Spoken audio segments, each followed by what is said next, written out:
The next speaker for the day, we are honored to introduce Mr. Edwin Nemesio, a distinguished international arbitration expert and business attorney based in Mexico City. As the founding partner and head of international arbitration practice at NR Law, Mr. Edwin brings extensive experience in investor, state, and commercial arbitration, contract law, and cross-border business transactions. He has served as counsel in complex arbitration proceedings under leading international rules and has advised major corporations such as Grupo Cinemax, Grupo Hedas, and Sony Pictures Televisions Latin America. A dual LLM graduate in international arbitration and human rights, he is also recognized as a member of SIAB and has been featured in Who's Who in America 2023 to 2024. We warmly welcome you, sir, to share your perspectives on the ADR landscape in Mexico and to enrich today's proceedings with your global legal acumen. Over to you, sir.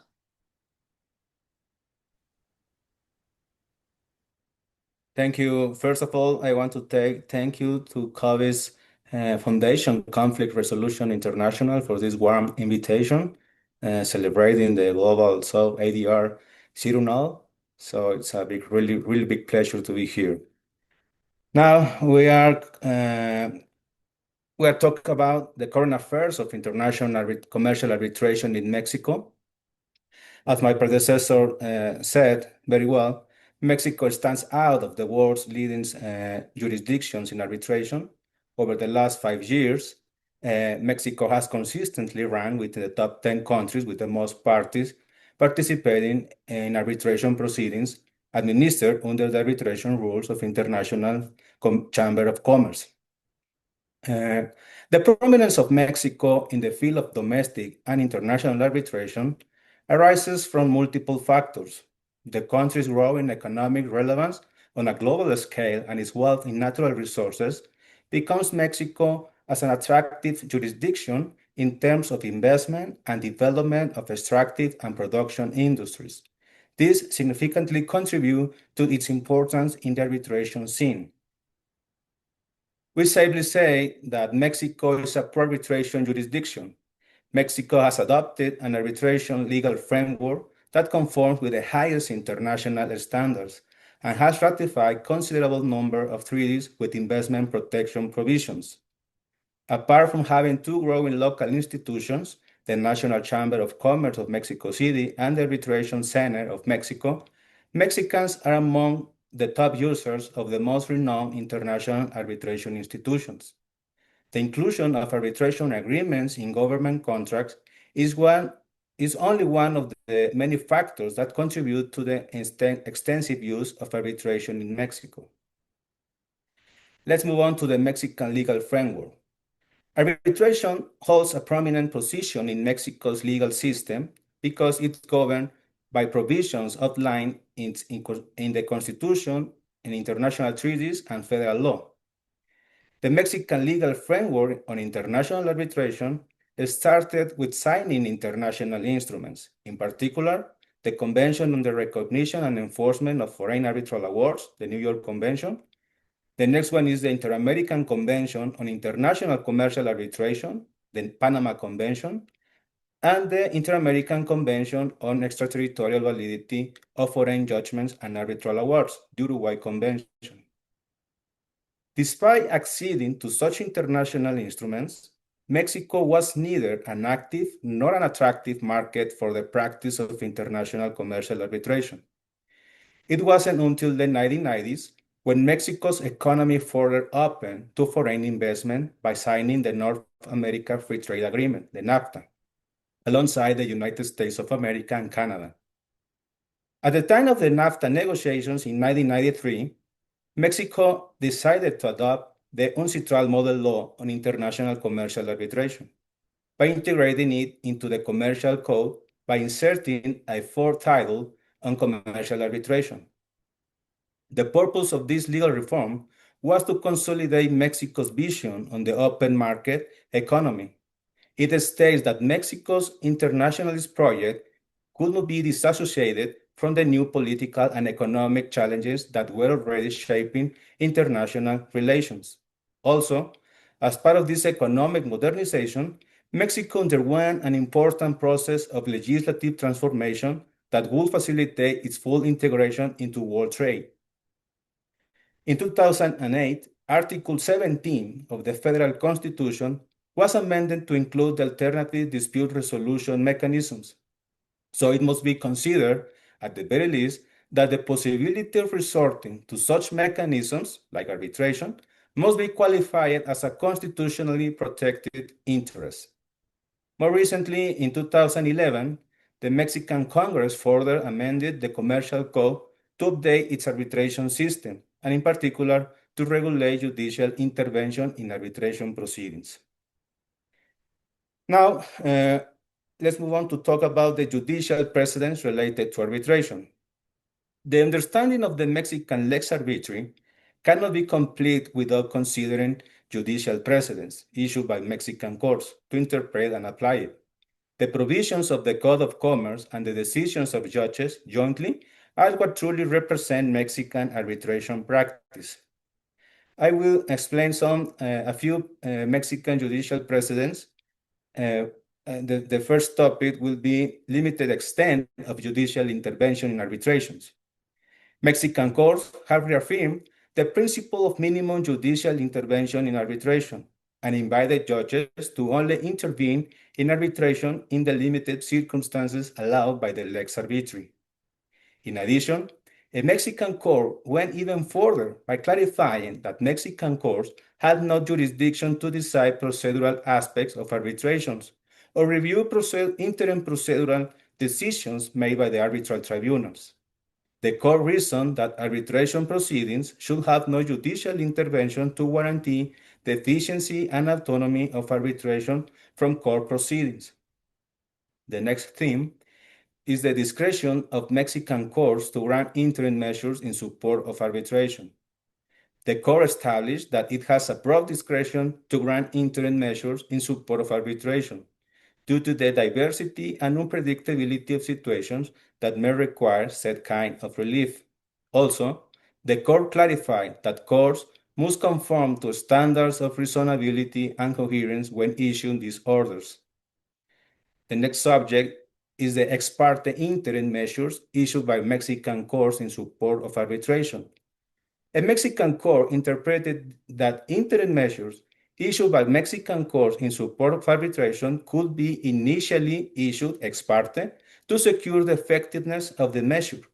The affected party by the interim measure will then be called to the interim measures proceeding, be heard, and have an opportunity to combat the initial interim measures, and then the judge will eventually issue a final interim measures decision.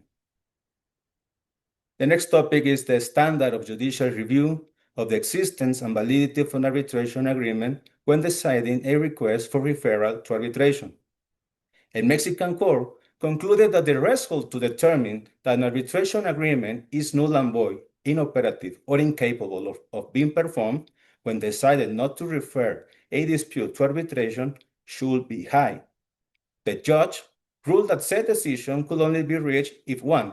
There is evidence that the arbitration agreement was nullified by a judicial ruling or arbitration award, or 2, if the arbitration agreement notoriously meets any of the above-mentioned grounds. Another precedent related to this issue determined that the inability of one of the parties to pay the fees of the arbitration institution doesn't make the arbitration agreement impossible to perform. The next subject is the standard of judicial review of a jurisdiction determination made by an arbitral tribunal. A Mexican court determined that the judge must refrain from analyzing a jurisdiction decision from an arbitral tribunal as if it were analyzing an appeal. The court reasoned that the judicial review of said decision should have 2 steps. First, the judge must review the text of the arbitration agreement to determine if it is clearly valid. Second, if the agreement is not clearly valid, the judge must verify if the decision of the arbitral tribunal to deem it valid is reasonable. In the second step, the judge may only consider the arbitration clause invalid if it finds that the reasoning of the arbitral tribunal was arbitrary or insufficient. The next theme is the res judicata effects of the judicial review of the jurisdiction of an arbitral tribunal. Mexican courts have determined that any decision reached by a judge in the exercise of its judicial review of a jurisdiction decision by an arbitral tribunal has res judicata effects and cannot be revisited. This means that a judge has already ruled that an arbitral tribunal had jurisdiction when reviewing a jurisdiction award, then that decision cannot be revisited by a court in set-aside proceedings of the final award. The next topic is the standard of judicial review of awards by Mexican courts in set-aside proceedings. Mexican courts have reaffirmed that judges cannot revisit the merits on the case in set-aside proceedings and can only analyze if the award meets one of the grounds for set-aside provided by Article 1457 of the Code of Commerce, which is what, with all accounts, it is a verbatim of the grounds established in the New York Convention.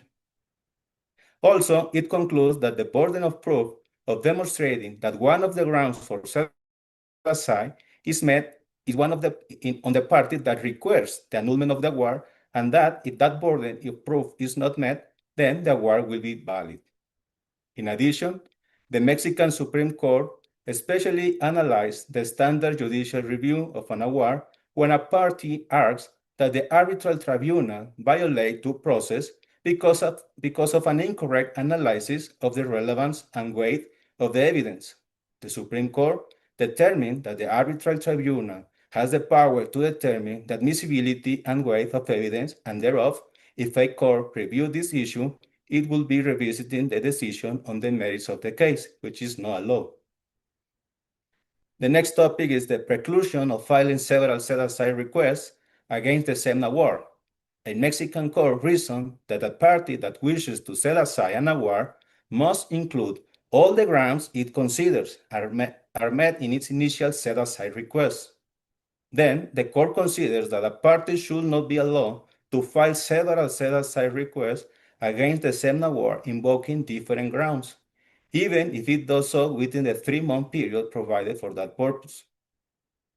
The next theme is the motivation of an arbitral award.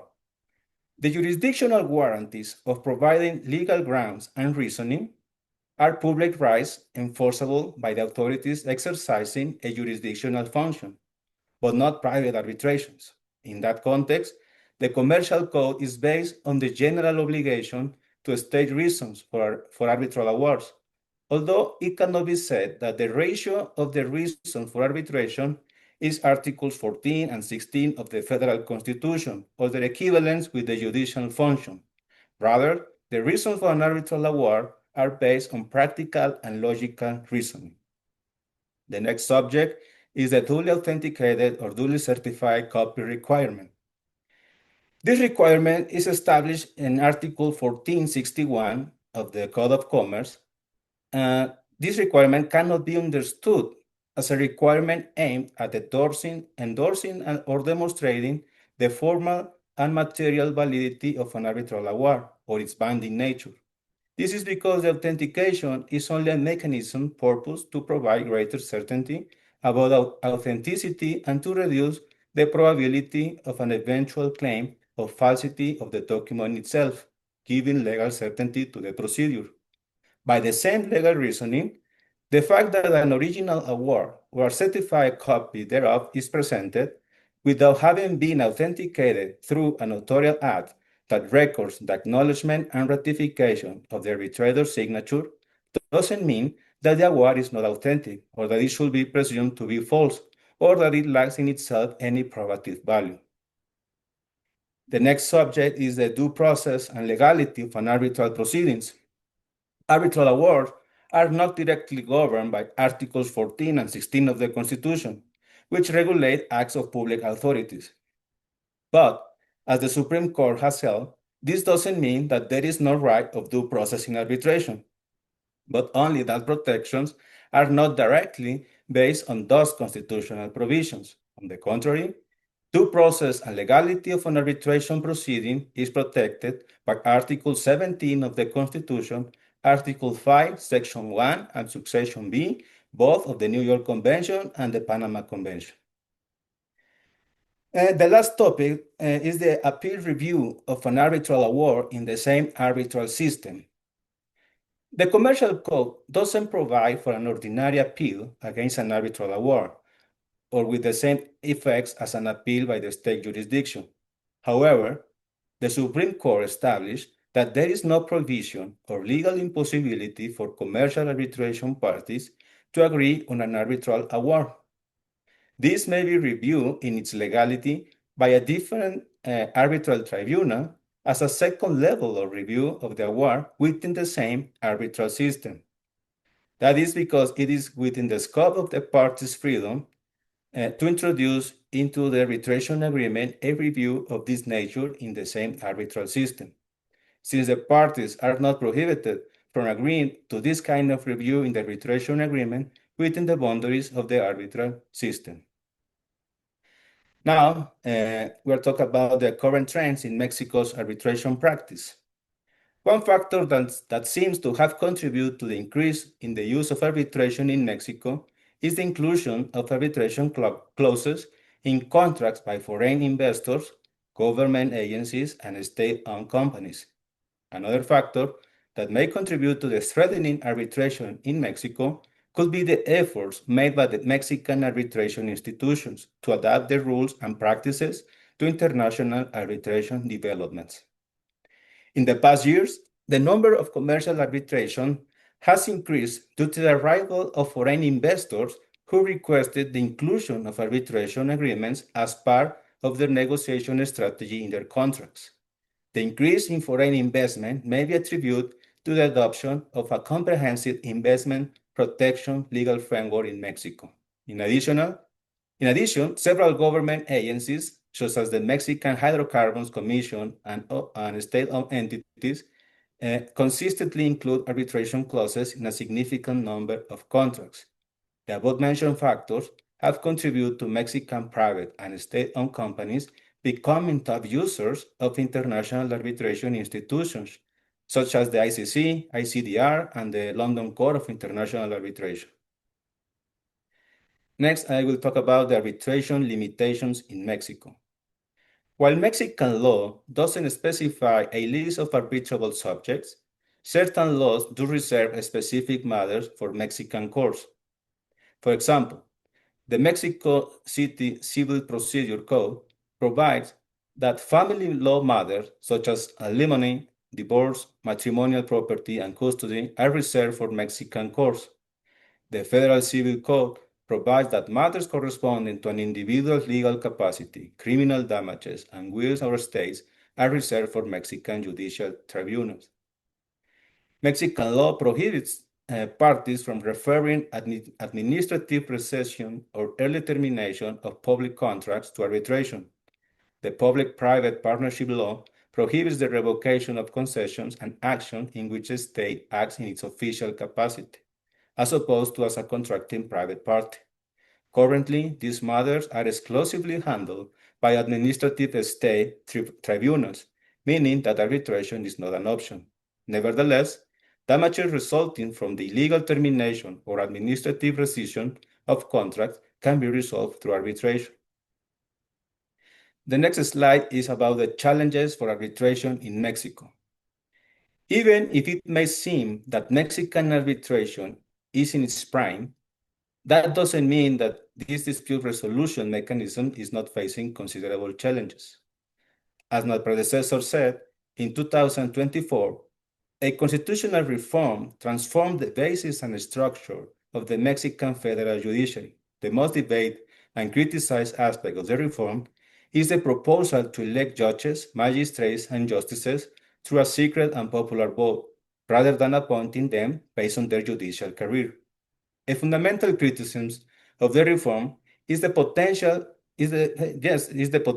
for politicization and reduced specialization within the judiciary. The reform is expected to increase the use of arbitration and other forms of ADR because of the potentially reduced specialization in the judiciary. Despite this promising shift, the involvement of state courts in arbitration process means that Mexico's status as a key arbitration hub relies heavily on a robust and competent judiciary. The judicial reforms could significantly influence this capability. My final remarks in this conversation is with the 30 years of arbitration legislation and experience, Mexico now boasts a strong legal framework and a thriving practice in commercial arbitration. The Commercial Code has consistently respected the UNCITRAL model law text. The Mexican judiciary has consistently supported arbitration, establishing consistent precedents, particularly when analyzing public policy as grounds for annulling an award or preventing its enforcement. In Mexico, public policy in arbitration is an extraordinary concept linked to the most fundamental principles and pillars of its legal order. As long as an award doesn't harm these pillars and principles, any challenge against it should fail. Local arbitration institutions and the Mexican chapters of international institutions play an important role in Mexican arbitration. They not only promote arbitration, but also advocate for additional rules and initiatives in areas such as gender, equality, transparency, best practices, and ethics. Thank you very much. I'm happy to receive any questions for the audience. Thank you, Edwin, for the insightful and even though it is a back-to-back about Mexico, it is a well-structured, the information, what you are given about, particularly the limitations, what you are facing in Mexico. We are very happy to have the very successful participation from Mexico, particularly from ENAR.